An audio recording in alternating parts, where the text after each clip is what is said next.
کوچه‌های دهه یولند در منطقه سینزیان جمهوری مردمی چین است که خیلی عادی به نظر می‌رسد، ولی آن برای مردم جمهوری مردمی چین همچون دهه ملی اعتراف گردیده است و همساله از آن صدها نفر سیاحان داخلی و خارجی این منطقه دیدن می‌کند که درآمد برای ساکنان این دهه دانسته می‌شود.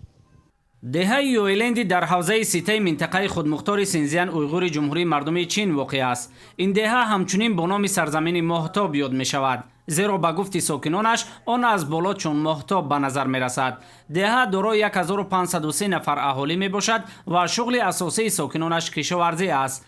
حفظ یادگاری های تاریخی و عنعنه های قدیمه از سوی ساکنان در دهه یویلند امروز یکی از منبع های اساسی درآمد و پیشبرد روزگارشان گردیده است، زیرا به گفت نمایندگان دهه همساله سیاحان زیاد برای شناسایی با عرف و عادت و عنعنه های خاص ساکنان به این دهه می آیند.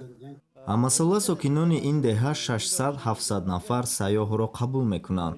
сокиноне ки ба қабули сайёҳон машғуланд солона аз 1400 то ба 1500 юан даромад ба даст меоранд. даромади миёна аз ин ҳисоб бошад 10 000 юанро ташкил медиҳад. мо ҳамчунин бо донишгоҳи синзиан ҳамкорӣ дорем. ساکنان دهه یویلند اساساً به غله‌کاری از جمله گندم و نخود مشغول بوده، با تاکید نمایندگان آنها از این حساب فایده خوب به دست آورده می شود.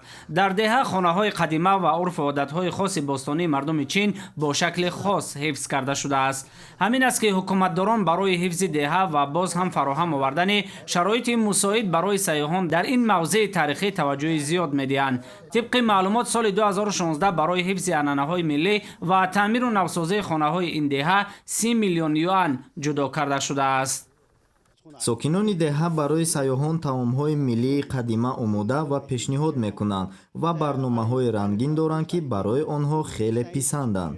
сайёҳон ба ин ҷо асосан аз шаҳру ноҳияҳои гуногуни ҷумҳурии мардумии чин меоянд ва соли 2018 ташрифи сайёҳон аз амрико низ ба қайд гирифта шуда буд. مهمان‌نوازی خاص و پیشنهاد برنامه‌های رنگین فرهنگی در دهه یویلند از سوی ساکنان برای سیاحان پیوسته به نظر می‌رسد. اگرچه سرزمین ماهتاب دهه دارای کوچه‌های خیلی عادی می‌باشد، ولی محض حفظ ارزش‌های ملی در شکل اصلی امروز برای اکثر ساکنان دیگر مناطق چین و خارجیان خیلی جالب است.